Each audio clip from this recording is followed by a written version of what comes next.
जंग एन जालूद, मुसलमानों की तारीखी फतह। बायबर्स ने कैसे तातारियों को शाम से भगाया।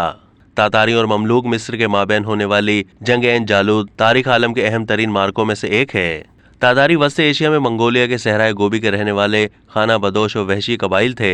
एक चरवाहे तमोजेन ने उनको मुनज़्ज़म किया। यही तमोजेन आगे चलकर चंगेज खान के नाम से मौसूम हुआ। चंगेज खान ने अलाउद्दीन मोहम्मद ख्वारज़म शाह के पास अपने सफ़ीर भेजे थे। ख्वारज़म शाह ने उन्हें कत्ल करवा दिया। ये वाक़या तातारियों के ख्वारज़म पर हमले का सबब बना। तातारियों ने चंगेज खान और उसके बेटों की क़यादत में वस्त एशिया, ईरान, चीन से लेकर मशरक़ी यूरोप तक का इलाका मुसख्खर कर लिया। आलम इस्लाम पर उनकी ताख्त व ताराज का सिलसिला बदस्तूर जारी रहा। तातारियों का मजहब शमनियत यानी बुत परस्ती था। यही मजहब उनके तुर्क हम कौमों का था, लेकिन उनमें से बाज़ मसीही वालिदैन की औलाद थे जिन्हें शामी मिशनरियों ने बहुत पहले ही मसीही बना लिया था। चंगेज़ खान की वफ़ात के बाद उसकी वसीयत के मुताबिक उसकी सल्तनत उसके 4 बेटों जोजी, चुगताई, ओक्ताई और तूली खान में तकसीम हो गई। तूली खान के हिस्से में खरासा और ईरान आए। उसकी नस्ल एल खानी के नाम से मौसूम हुई, जिन्होंने 1256 से 1349 तक हुकूमत की। हलाको खान ने 1258 को बगदाद पर हमला करके अब्बासी खिलाफत का खात्मा किया। आलम इस्लाम पर इस सानहा का गहरा असर पड़ा।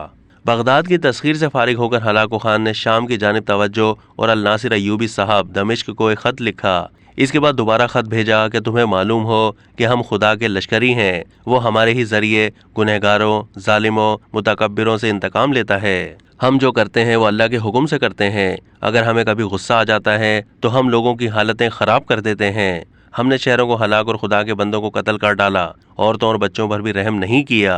अब हम तुम्हारी तरफ बढ़े चले आ रहे हैं। तुम भागो, हम तुम्हारा ताक़ुब करेंगे। तुम्हें ये ख्याल है कि हमसे बचकर भाग जाओगे। अब थोड़ी ही मुद्दत में ये तुम जान जाओगे कि जो कुछ होगा वो बहुत जल्द तुम पर जाहिर हो जाएगा। हलाको खान ने 1260 को दरियाए फरात अबूर किया। इसकी आमद की खबर सुनकर अल नासिर और अल ज़ाहिर भाग गए। हलाको खान ने शाम के शहरों को फतह कर लिया और मलिक मुजफ्फर के पास सफ़ीर भेजे और तंबी की कि मलिक मिस्र बला जंग सुपुर्द करो, वरना मिस्र का वही हाल होगा जो अहले बगदाद का हुआ है। मलिक मुजफ्फर ने हलाको के भेजे हुए सफ़ीरों को इस बिना पर कत्ल करवा दिया कि उनकी रविश बड़ी गुस्ताखाना थी। वह बेबाकाना धमकियां देते थे।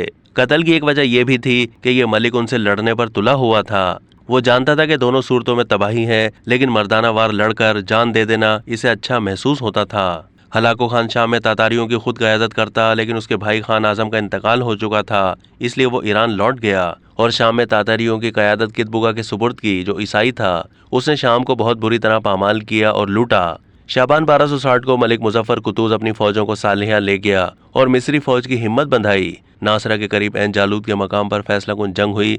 ये जंग रमज़ान 1260 को वकू पजीर हुई। इसमें बायबर्स ने कुतूज के मुकद्दमतुल जैश फौज के साथ तातारियों पर हमला किया और उन्हें इबरतनाक शिकस्त दी। कितबुगा की लाश मकतूलीन में मिली। इस फतह के बाद मलिक मुजफ्फर दमिश्क पहुंचा। फतह की खुशखबरी शाम और मिस्र में फैल गई। लोग खुशी के मारे उछलने लगे। दूसरी तरफ बायबर्स ने तातारियों का ताक़ुब करके शाम का तमाम इलाका उनसे खाली करवा लिया। एन जालूद में तातारियों की शिकस्त एक फैसला कुन शिकस्त थी। इस जंग में मशहूर ममलूक सरदार बायबर्स ने नुमाया किरदार अदा किया। ये पहला मार्का था जिसमें मुसलमानों ने तातारियों को शिकस्त दी। अब तक के लिए इतना ही। मज़ीद मालूमात के लिए डेली जंग के यूट्यूब चैनल को सब्सक्राइब कीजिए।